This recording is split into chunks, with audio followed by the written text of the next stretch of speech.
Des animaux belliqueux, oui, il y en a, mais nous n'avons peur de rien ici. Regardez, on prend tous les risques pour représenter Jurassic World Evolution, le dernier jeu de gestion de Frontier Developments, qui a une expérience assez importante dans le domaine, depuis les Roller Coaster Tycoon, en passant par Planet Coaster, jeu qui est aussi présenté dans ce salon. Et puis voilà, ils ont décidé de se lancer dans un nouveau jeu de gestion, mais cette fois un parc à thème contenant et abritant des animaux du Jurassic. Donc il va falloir assurer un peu plus de sécurité. Les barbelés n'y suffiront plus avec des T-Rex. Donc le teaser qui est présenté derrière vous, vous le connaissez depuis quelques semaines, il circule sur Internet, depuis la Gamescom. Mais on attend d'en savoir beaucoup plus sur la scène principale. Les développeurs vont enfin nous dévoiler un peu plus de contenu sur Jurassic World Evolution.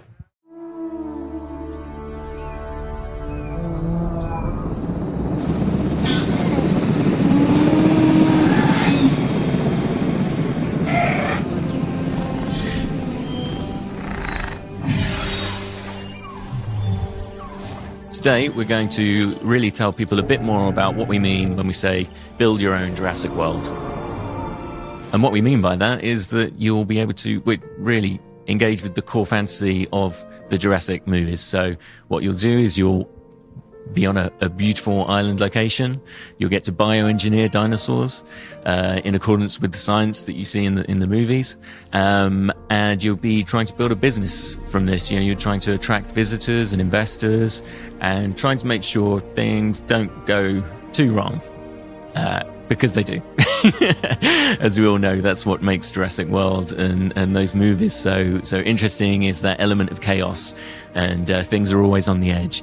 We think that's a really interesting kind of basis for a management game. You know, you've got control, but there are always things that are just outside of your control, and you have to try and manage those as well. We've actually got three kind of competing threads in the game. You've got science, security, and entertainment. And what the player can do is they can kind of align themselves with those different paths and those different branches.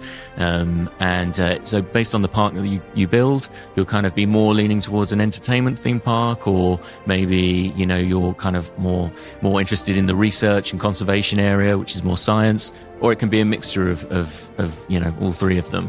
And we think that's a nice kind of way of keying into some of the key themes of the films. And you've got a lot of gameplay possibilities as well, and a lot of replay value, because you'll actually take place, there'll be numerous islands on which you can build.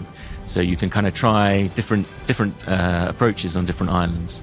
But then above that, you have that disaster management element, which we think is really, you know, something that you can really take advantage of in a Jurassic game. We are trying to follow some of the science of the fiction of Jurassic World as much as we can. So you'll be part of the whole process. So the process starts with digging, you know, fossil hunting. You'll send your dig teams out. You'll collect fossils from real world fossil locations, where, you know, dinosaur fossils are all placed in exactly where they are. So we're trying to be pretty authentic within that kind of science. And then once you've got your fossils, you extract them, you can incubate your dinosaurs, and you go through that whole sequence. There will be some ability to tweak and attributes of your dinosaurs using some genetic engineering, because again, that's a theme that we see in the films. Again, it's a real core part of the fantasy of the Jurassic movies, is they are underpinned by this kind of temptingly realistic science, and we want players to feel like they're engaging with that too.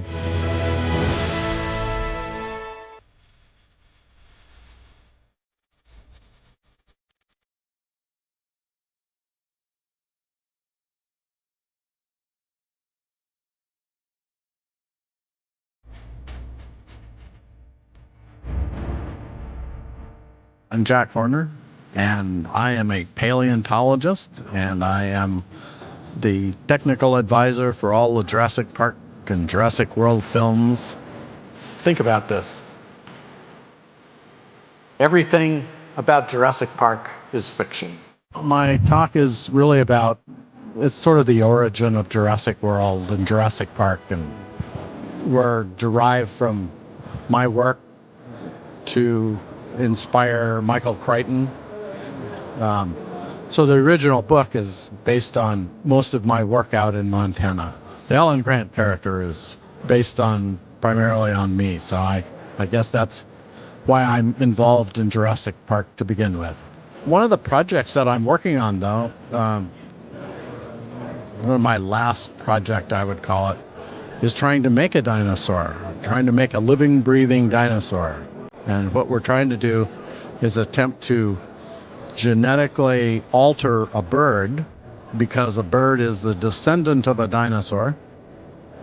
Alter a bird so that it looks like a dinosaur. Long tail, arms and hands instead of wings, teeth, head like a velociraptor. That's my latest project.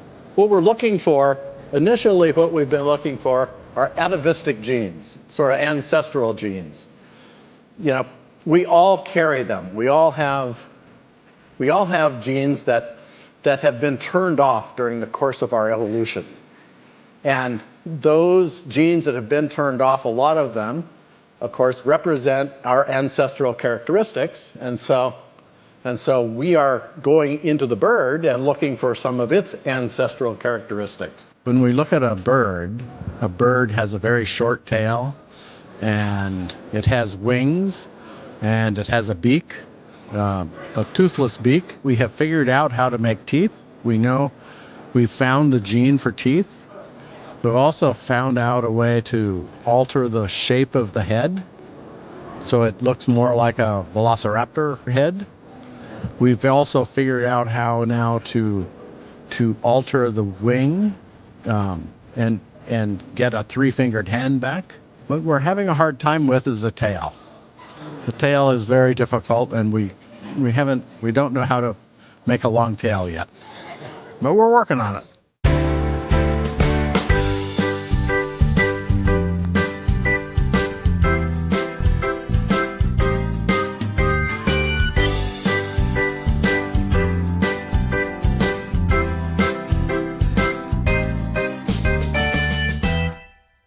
Et notre journée au FX17 Frontier Expo 2017, et oui, s'achève à présent. Alors on aura vécu pas mal de choses. Déjà, du jeu vidéo croisé à de la science, c'est un peu ce qu'il en ressort. On a vu des conférences très intéressantes sur montagnes russes, l'art et la science dans les montagnes russes, pour être exact.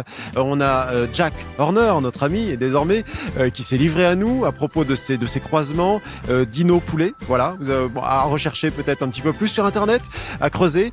Et puis, évidemment, on a parlé jeux vidéo avec beaucoup de choses qui ont été développées autour des 3 licences phares de Frontier, Planet Coaster et Elite Dangerous. Vous avez vu beaucoup d'informations lors des conférences et puis lors des interviews que les développeurs nous ont offerts. Et puis Jurassic World encore bien mystérieux. J'espère qu'on en saura plus les mois qui suivent, puisqu'il est censé sortir en été prochain. Voilà, ils ont encore le temps de communiquer dessus. Ils se mettent à pleuvoir, évidemment. Londres sans pluie, c'est une rose sans parfum.